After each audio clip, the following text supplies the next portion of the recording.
Nova Estela, Ciência e Debate, um programa da TV PUC São Paulo, um programa que tem o apoio dos estudos pós-graduados de História da Ciência, uma área que a PUC já há quase 2 décadas mantém, não fica aqui na Monte Alegre, que é o campus mais conhecido, fica do outro lado da Consolação, do outro lado da cidade, numa pequena ilha verde que nós temos lá, que é campus Marquês de Paranaguá, que tem, além da área de exatas, tem a área da História da Ciência, já com muitos mestrandos, doutorandos, uma pesquisa bastante aprofundada sobre a História da Ciência no Brasil e a História da Ciência mais universal, e que a cada semana traz aqui na TV PUC um convidado, seja do nosso programa, seja de programas ou áreas correlatas, para discutir um pouco a ciência vista de todos os seus aspectos, né? Não apenas a história, mas a sociologia, o ensino, todas as abordagens da ciência, para que nós possamos, né, como foi a inspiração da Nova Estela lá no passado, né, enxergar novas estrelas no céu e poder traçar os nossos rumos. Temos hoje um professor que foi meu professor há muitas décadas, né? Quando eu então me formava no IFUSP, né, no Instituto de Física da USP, o professor Luiz Carlos Menezes, que é uma honra muito grande recebê-lo aqui na TV PUC, e é sempre uma satisfação reencontrá-lo. Tivemos há poucos dias no MIS, né, num outro evento, mas foi bom porque me reativou a memória, está na hora de entrevistar o Menezes. E o Menezes, além de professor da física, ele é um professor e educador com uma longa experiência, e eu vou direto, Menezes, na questão, né? Como foi, como está, né, a educação de ciência no Brasil? Bom, houve uma muito expressiva mudança na sinalização do que é ensinar ciência, mas ainda isso está devendo nas salas de aula em geral das escolas públicas. Houve um progresso em geral grande na educação brasileira, no sentido de que a gente trouxe o povo brasileiro para dentro da escola. Não é verdade que nós saibamos exatamente o que fazer com ele na escola, mas a universalização do acesso ao ensino fundamental já foi um feito muito grande, a ampliação do ensino médio, e é nesse quadro que tem que se pensar ensino de ciência. Talvez a coisa mais importante é expressar que ciência também é linguagem. Quer dizer, dominar uma certa... compreender o que se fala, saber que coisa se usa e por que se usa, né? Uma criança pode saber que ela está usando o infravermelho para mudar o canal da TV. E por quê? Né? Porque as paredes são radiopacas, você muda a sua TV, não muda o canal da TV do vizinho, tá certo? Por exemplo. Então, a fenomenologia da ciência e tecnologia que estão presentes hoje, ostensivamente na casa da gente, começa a fazer parte do universo do ensino da ciência. Então, não é simplesmente memorização disso ou daquilo, mas boas escolas e bons livros-texto já trazem uma ciência mais presente, mais contextual, né? E isso muda a figura. Muda de figura. Não interessa simplesmente ficar memorizando a ciência dos cientistas, mas a criança e o jovem se apropriar da ciência como linguagem sua, que ele expressa e sabe o que diz. Quer dizer, quando eu digo transgênico ou semicondutor, não adianta saber simplesmente colocar o circunflexo do transgênico, escrever, grafar direitinho. Eu tenho que saber que ideia eu faço de transgênico, que ideia eu faço de semicondutor.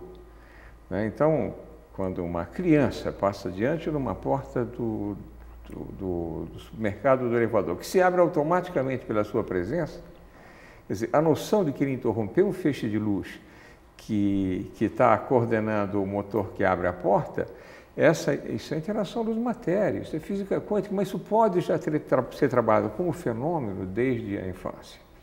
Então, começa a haver uma modificação nessa percepção da ciência. Eu dei um exemplo do eletromagnetismo, da genética, há milhares de exemplos, né, de coisas que a gente usa. O rótulo de um alimento, há informações nutricionais ou outras. E isso tudo precisa ser parte de uma cultura do jovem, da criança que está na escola, para a vida, para a sua vida. Claro, há também elementos da ciência que são visão de mundo, né? A visão cósmica, a visão evolutiva, né? O sujeito não almoça evolução, mas vive... Nem abre a porta da evolução. Nem abre a porta do elevador com a evolução, mas vive uma compreensão sistêmica da vida, né? Então a ideia do sustentável e tal, é muito mais fácil você apresentar uma ideia de totalidade, de interdependência da vida, se apresentar isso como processo evolutivo, né? E nos identificarmos com os homens primitivos de 1 milhão de anos atrás começaram a migrar, ou dos sapiens que há 100 mil anos atrás já começava a estar presente na África, na Ásia e na Europa, vindo da África. Essa compreensão evolutiva é muito importante, a despeito de não ter nenhum sentido prático, ela tem um sentido de beleza, né? A beleza de compreender-se parte de um processo, e um sentido ético, né? Compreender-se parte de um processo múltiplo em que a vida é interdependente, e quando a gente fala de sustentabilidade, preservação de espécies e tal, essa visão é muito importante. Aí você cruza o estético, o ético e o prático, né? Então, a ciência começa a ter... Ora, há problemas no ensino da ciência, particularmente a tradição ainda da aula meramente expositiva, o professor contador de coisas, ensinador, que precisa ser trocado por uma ciência em que a criança faça algo. Não necessariamente algo em um laboratório sofisticado, mas faça algo, observe, discuta, debata. Então, há problemas não só de conteúdo, mas problemas metodológicos que têm que ser enfrentados, muito particularmente na formação de professores. Esse é o X da questão, talvez. Esse é o X e uma parte do Y. Quer dizer, se a gente conseguir equacionar a formação de professores, material escolar e práticas educativas nas escolas, a sinalização está dada na legislação, nas orientações pedagógicas, etc. Então, agora, tem alguns movimentos fortes na capacitação dos professores, né? Eu estava, assim, esse fim de semana num evento em Fortaleza e o avião, na volta, foi de Fortaleza, fez uma escala em Juazeiro para voltar para São Paulo, né? Tem umas rotas novas aí. E daí eu sentei do lado de uma professora, né? Já me espantei que fosse uma professora, né? Professora do ensino fundamental. E ela estava vindo de Fortaleza, ela tinha ido numa capacitação promovida pelo governo federal, voltada a alguma metodologia lá que eles vão usar lá no sertão, né? E ela é coordenadora de uma área, ela falou, agora a próxima vão os professores, agora foram os coordenadores, né? E eu achei interessante, quer dizer, o movimento de sair lá do Cariri e ir para Fortaleza com um projeto. Eu estava lá numa discussão de mídias digitais, mas foi uma surpresa. Geralmente você está acostumado no avião, tem outros papos, né? Com alguém do lado, né, que estava numa viagem de 3 dias para uma capacitação. Então, tem acontecido, como que você vê aí os... Há diferentes modalidades de formação continuada, em serviço e até de formação inicial. Há programas à distância, oferecidos por um sistema mais amplo. Então, parte dos professores hoje já está engajado, ou seja, no seu aperfeiçoamento ou numa formação que às vezes se dá à distância. Há um programa federal nesse sentido, e essas coisas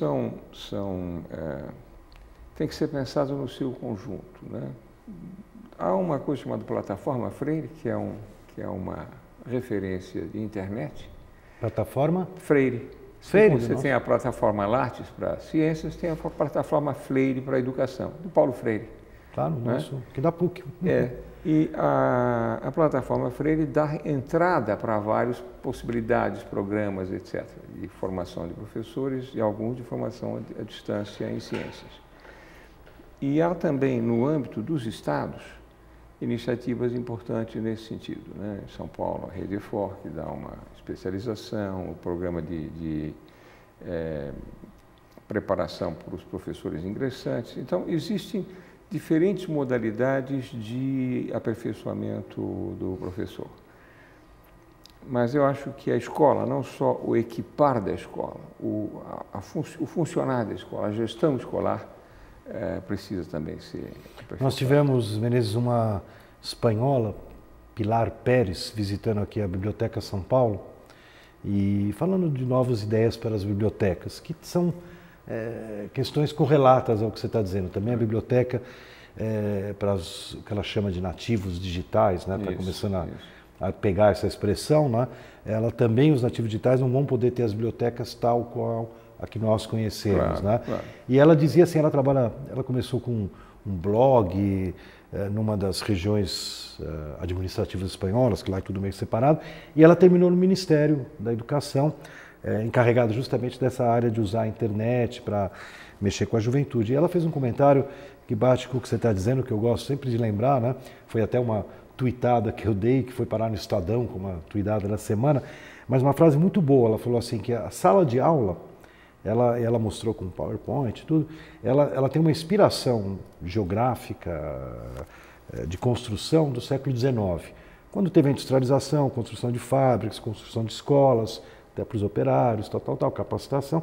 Ela fala, a sala foi montada no XIX. Os professores, por uma questão óbvia... para a produção em massa. É uma porção de gente olhando para um professor. Isso. E atenta e quietinha. Daí tem um supervisor que supervisiona o corredor da escola. Isso, o panóptico. Exatamente. É isso que ela mostrou com... Aquele vidrinho para o senhor enxergar o que está acontecendo dentro da sala. Então, a sala de aula é do 19. Ela falou, nós todos, por uma questão óbvia, né, nós estamos em 2012, não tem nenhum professor ainda formado no novo século. Nós somos todos professores do 20. Isso. Então é sala de aula do 19, professor do 20 e os alunos, esses que são os nativos digitais, do 21. Olha que interessante, nós temos 3 séculos... A rapidez da transformação pode ser medida no fato de que os alunos que estão completando a educação média nesse ano têm idade da internet. Tem idade da internet. E aí você vê por que revolução passaram. Que revolução passaram. E estão passando, né?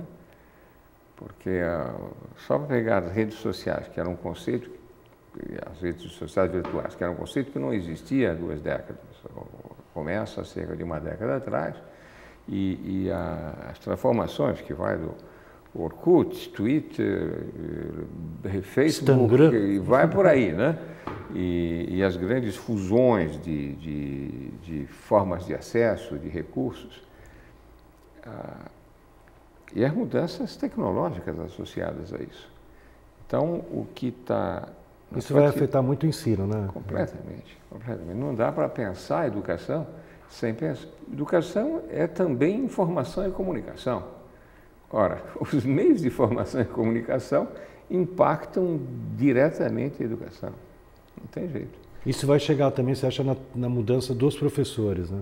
Há de mudar, porque se não mudarem, vão ser atropelados, vão submergir no tsunami tecnológico que toma conta da comunicação. Quer dizer, se você tem uma observação natural ou social num certo ambiente, uma criança tira o seu celularzinho do bolso, clica na câmera e filma.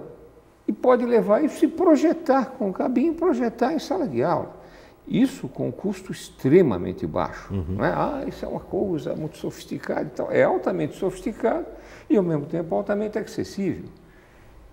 Nesse país, há muito mais número de telefone celular do que habitantes. Sim. No Brasil. Tá certo? Então, o acesso a essas tecnologias já mudaram e vão mudar muito mais tudo que depender de informação e comunicação. E tudo depende, particularmente da educação. E a gente está atento a isso, você acha? Assim, menos do que deveríamos. Agora, eu não acho que a educação vai ficar refém, portanto, dessas tecnologias. Não se trata disso. Pelo contrário, é preciso que a educação cavalgue essas tecnologias, mas que permita o convívio e a formação real, não meramente o contato virtual. Tá certo? É preciso que, mais do que seguidores e amigos numa rede social, as crianças jovens tenham amigos reais, tá certo? Que lhe olhem nos olhos, que discutam, debatam, tá certo? E se abracem. Se abracem. Isso é fundamental. Teve 2 coisas que você falou que eu queria só colocar, que eu acho bacana, até pela nossa distância temporal dos anos, ainda, a gente se conheceu, ainda era ditadura, ainda estava duro o Brasil. O que eu acho bacana, às vezes, que acontece aqui na Nova Estela, né? Eu queria te cumprimentar e ao mesmo tempo já puxar um gancho para a gente conversar, que tem algumas coisas que eu ouvi da tua fala daquela época, né? E que está muito presente no que você nos apresentou hoje em 2012, né? Por exemplo, eu me lembro que você falou, não lembro, acho que era um encontro do centro acadêmico, de aquelas semanas especiais que a gente fazia, que você falou uma vez que, assim, que a gente estava muito cansado de ensinar coisas da física e que a gente precisava de física das coisas. Hoje você não usou a expressão, mas você falou a mesma coisa no início da nossa fala. Foi um curso que eu dei em 83 com esse título, curso de extensão, e os alunos desse curso, que eram professores da rede pública, vieram comigo construir o GREF, o Grupo de Reavaliação de Ensino de Física, já há 20 e tantos anos. E hoje você pode acessar 100 leituras, você entra no site do Instituto de Física da USP e entra no GREF, lá tem 100 leituras para os alunos, acessável, cada leitura tem 4 páginas. Tem todo um curso de Física da Escola Média concebido naquele GREF, que decorreu do Física das Coisas. Era o Grupo de Reelaboração de Ensino de Física. Curiosamente, a minha experiência na condução do GREF me preparou, de certa maneira, para fazer os parâmetros curriculares. Eu coordenei os parâmetros curriculares de Ciências da Natureza e Matemática. Para o Brasil, em âmbito federal. Os parâmetros e depois os chamados PCN+. Aliás, os PCN+, que são orientações suplementares, era e é o título que tem na minha lista de arquivos, que eu tinha o PCN, eu botei o PCN+, foi para a capa depois do PCN+, das orientações complementares. Isso tudo sinalizou uma ciência de um outro tipo. Mas eu admito, nós estamos ainda longe de viver essa ciência praticada. Eu vi uma notícia esses dias, não boa, né? A gente sempre tem uma notícia boa e notícia ruim. Um comparativo entre o Brasil e a China da porcentagem de pessoas que ingressam no ensino superior e que se dedicam à ciência. Não sei como é que eles classificaram, mas parece que, por exemplo, na China é 49%, né? E o nosso é 17%. Né?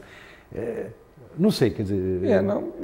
Primeiro, as ciências, os cursos voltados às ciências, seja os bacharelados, as licenciaturas, são muito caros. Caros. Tem laboratório, precisa uma coisa. E parte do ensino superior é um ensino superior privado. E parte desse ensino superior privado é carimbador de diplomas. Quer dizer, você vai manter uma escola com demanda relativamente baixa, são custos difíceis, dispendiosos, etc.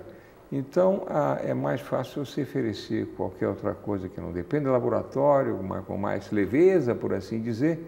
Então, isso tudo tem contribuído para um grave déficit de professores nas áreas científicas. É um dos problemas que tenta se enfrentar hoje com formações à distância e outras coisas, mas se enfrenta quebrando galho. Quer dizer que nesse ponto a gente está, de certa forma, com dificuldade. Está com dificuldade. Não é só nesse ponto. Eu acho que a qualidade do ensino superior precisa ser olhada com mais cuidado. Com mais cuidado. Não só a ensino, mas a ensino superior, às vezes, subsidiado, que não mereceria ser subsidiado e nem poderia deixar funcionando. Porque falsa formação não qualifica, não profissionaliza, tá certo? Mas isso é uma conta que a gente está pagando e não vai receber pelo que está pagando. Parte dessa ampliação é absolutamente essencial. Mas o que é que está se fazendo nesse ensino superior? Às vezes simplesmente suprindo certas lacunas que ficaram no ensino médio. Né? Já vem de antes Já vem de antes a lacuna. Eu tenho uma metáfora que, assim, é um prédio que está afundando, então, para você ter ele da mesma altura, o 15º andar está no lugar do 5º, né? Depois mais um andar, ele afunda um pouco, em termos de qualidade. Mas eu não entenda nisso que eu acho que a gente não deve ampliar. Tem que ampliar, sim, o acesso ao ensino superior, mas, especialmente nas áreas científico-tecnológicas, é preciso uma atenção maior com a qualidade e com a profissionalização.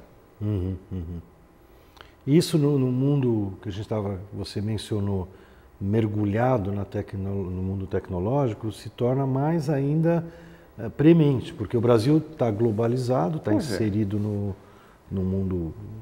Eu acho engraçado, se você prestar atenção, duas grandes redes sociais que, do ponto de vista monetário, aí se valorizaram demais, que é o Facebook, agora foi a compra do Instagram, que é uma fotografia, né?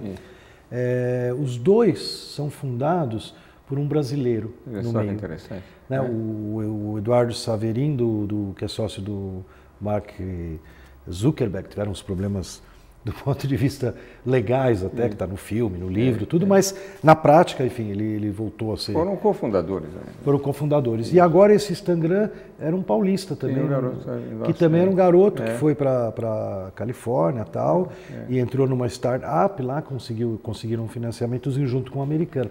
Então é interessante, porque eu estava no Nordeste agora, quando essas notícias ocorreram da venda do Instagram, e eu fiquei percebendo o seguinte, já várias vezes que eu sou convidado para eventos de redes sociais, né, acontece em Fortaleza, por exemplo, né, é interessante, porque eu sinto que há uma as redes, né, parece que o repentista do nordestino, né, ela dá um plus. Integra, o Brasil passa a existir na sua diversidade cultural, com uma presença maior. Eu viajo muito. Estava em Goiânia semana passada, próximo para Brasília, na outra para Pelotas. Então eu tenho vivido esse Brasil, um Brasil muito interligado. Tem a ver também com isso, mas tem a ver também com migrações internas muito intensas, especialmente no campo universitário. Quer dizer, você vai ver a Universidade do Brasil todo com gente formada em São Paulo e nas universidades paulistas gente vinda de todo o Brasil. Então, a migração acadêmica é muito boa, mas a migração de profissionais de trabalho em geral também, né? São Paulo é a maior cidade nordestina do Brasil. Não tem nenhuma cidade no Brasil com tanto nordestino como São Paulo. Sem dúvida. Certo? E trazendo elementos de cultura também, da boa cultura nordestina para São Paulo. Nós somos beneficiários dessa migração. Mas essa coisa da tecnologia e da formação, quer dizer, se você entrar em qualquer loja de televisão, você não vai ver mais televisão de tubo, né? O velho tubo de raios catódicos, que são as televisões de tubo. São elétrons acelerados que batem na tela de cristal. Você tem televisões de LED, de LCD e plasma. Agora, é raro que você encontre algum dos vendedores que saiba do que se trata. Que plasma do quê? LCD, pode ser, possivelmente é liquid crystal, né? Cristal líquido. E o LED, que é o Light Emitting Diode, diodo emissor de luz. Ora, essas três modalidades de produzir uma tela colorida, elas estavam nas bancadas de pesquisa científica há muito pouco tempo atrás. Então, a velocidade de incorporação de uma ciência de ponta para a tecnologia comercializada, muito grande essa velocidade. Antigamente você levava décadas para uma coisa que acabou de dizer, 2 ou 3 décadas para o laser, né? Maser, depois laser e tal, para chegar na utilização.